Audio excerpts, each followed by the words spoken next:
All right, let's get straight to it. This isn't some casual chat about money. Consider this a strategic briefing, a battle plan for the 7 levels of wealth. So you need to listen up, because understanding exactly where you stand on this battlefield, well, that's your first step toward victory.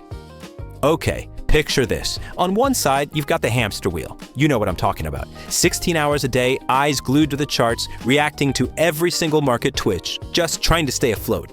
And then, on the other side, there's the horizon, where your assets are your soldiers working for you, earning while you sleep. Now, if you feel stuck in that wheel, I want you to know something. It's not by accident. That frustration you're feeling, it's real, and there's a reason for it. So it really makes you wonder, right? Why does money feel so different for everyone? Why is it that some people are in a constant dogfight for every single dollar, while others seem to command it with ease? The answer?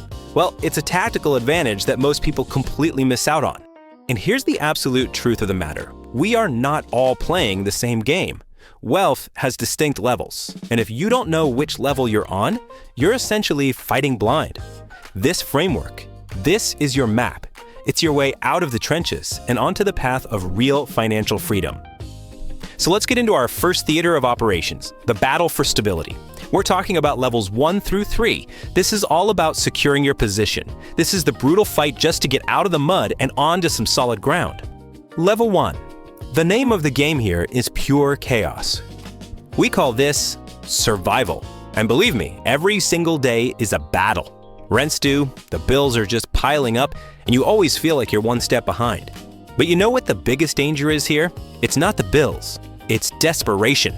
Because that's what leads you straight into those get-rich-quick schemes, which, let's be honest, are really just get-poor-quick traps. It's a catastrophic tactical error. All right, next we advance to level 2. The danger feels a little different here, but it is just as real. This is the struggle. You're not actively drowning anymore, but man, you are walking a tightrope. You've got a little bit put away, but you are one unexpected market crash, one medical emergency away from getting knocked right back down to level 1. Here, fear dictates your every single move. And this brings us to level 3.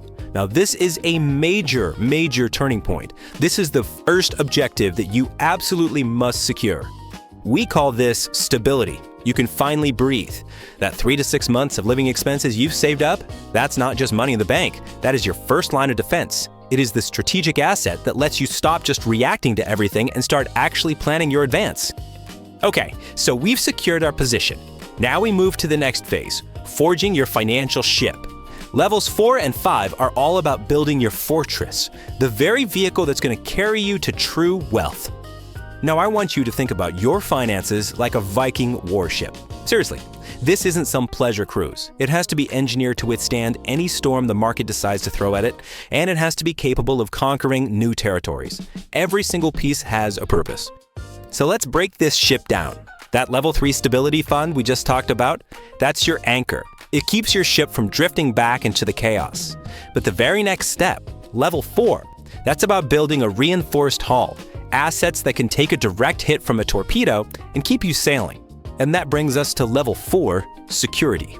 A reinforced hull in today's world means your key assets are protected, maybe by holding them offline in cold storage, far away from hackers.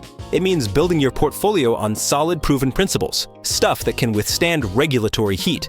The key takeaway here is you're not just surviving anymore, you are fortified. All right, on to level 5.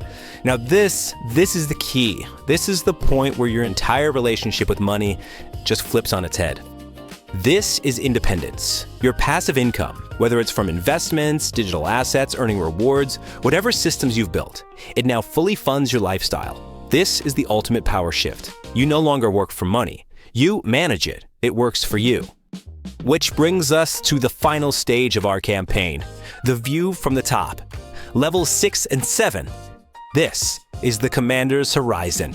This is the end game. We're talking about level 6, freedom, and level 7, abundance. Yeah, this is the 1% club, but it's defined by so much more than just the balance in your account. It's about strategic power. See, at this stage, your entire mission changes. Money isn't about survival or even comfort anymore. It becomes a tool for power, for influence. You're no longer just a player in the market, you're an influence on the market. You're not just securing your own future, You're building a generational legacy. So what's the final verdict here? What's the takeaway? It's this. Your level of wealth is not determined by how much you earn. It's determined by how you handle it. It's all about discipline. It's about strategy. It's about the strength of your shield. And I've got to give you a critical warning. Most people, even if they get lucky and catch a massive bull run, they squander all of it. Why? Because they have the money of a higher level, but they still have the discipline of a lower one. Without the proper training, a victory can turn into a total loss faster than you can even imagine. So, I'm going to leave you with a question. A choice, really, that will define your entire financial future. You need to ask yourself, are you a gambler just hoping for a lucky roll of the dice? Or are you ready to pick up your shield, learn the strategy, and become a Viking? The choice is yours.